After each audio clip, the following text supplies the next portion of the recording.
Bank থেকে ঋণ নিয়ে ৮৫ শতক জমিতে চালকুমড়া চাষ করেছিলেন কৃষক ফারুক। তবে রাতের আঁধারে তার জমির ১৫০রও বেশি চালকুমড়ার গাছ কেটে ফেলেছে দুর্বৃত্তরা। এতে ক্ষতি হয়েছে প্রায় লক্ষাধিক টাকা। তবে আমি তো অনেক ঋণগ্রস্ত, ব্যাংক থেকে ঋণ নিয়ে এই চাষাবাদটা করছি। মানুষের ক্রোধে প্রতিশোধের শিকার ফলবতী কুমড়া গাছগুলো। অকেজো হয়ে আছে ঢলে পড়া লতার জালিকা। মাচার নিচে আফসোসের মতো ঝুলছে ছোট বড় ফল।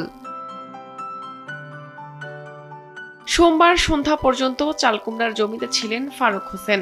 গাছের পরিচর্যা শেষে সন্ধ্যার পর বাড়িতে যান তিনি। সকালে জমিতে এসে দেখতে পান ১৮০০ গাছের মধ্যে প্রায় ১৫০ গাছ কেটে রেখেছে কেউ। ওয়ালটন আবারও মিলিয়নিয়ার অফারে ওয়ালটন ফ্রিজ কিনে আপনিও হয়ে যেতে পারেন মিলিয়নিয়ার।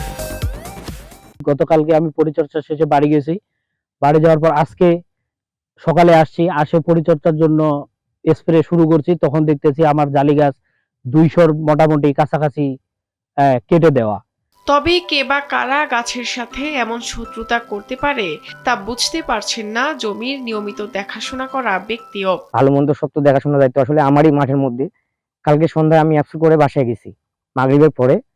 আবার আজকে সকালবেলা আসে মাঠে কাজ করা শুরু করছি, অ্যাপসে করলাম। তো ওই দিক কোনো কিছু হয় নাই, মিডিল বরাবর আসে দেখি যে অনেকগুলা গাছ, প্রায় ২০০-র মতো গাছ কে বা কারা কাটে ফেলে রাখে দিছে। এতগুলো গাছ কেটে ফেলায় ব্যাংক থেকে নেওয়া ঋণ কিভাবে শোধ করবেন ভেবে পাচ্ছেন না কৃষক ফারুক। পঞ্চগড়ের আটোয়ারী উপজেলার রাধানগর ইউনিয়নের ছোটদাপ গ্রামে ঘটেছে এই ঘটনা। এ বিষয়ে আটোয়ারী কৃষি অফিসে লিখিত অভিযোগ করেন ফারুক হোসেন। যার একটি চাল কুমড়া খেতে ১০০-রও বেশি চাল কুমড়া গাছ কে বা কাহারা রাতের আধারে কেটে ফেলেছে। তো এটা আমি ইতিমধ্যে অবগত হয়েছি এবং আমার সংশ্লিষ্ট ব্লকের উপসহকারী কৃষি কর্মকর্তাকে প্রেরণপূর্বক সত্যতা নিশ্চিত করা হয়েছে। তো উপজেলা প্রশাসনের সহায়তায় পরবর্তী ব্যবস্থা নেওয়ার চেষ্টা করব। যে বা যারা এ ধরনের জঘন্য অপরাধ করেছে তাদের খুঁজে বের করে উপযুক্ত শাস্তির দাবি করেন কৃষক ফারুক হোসেন। শাহনাজ পারভিন, কালবেলা।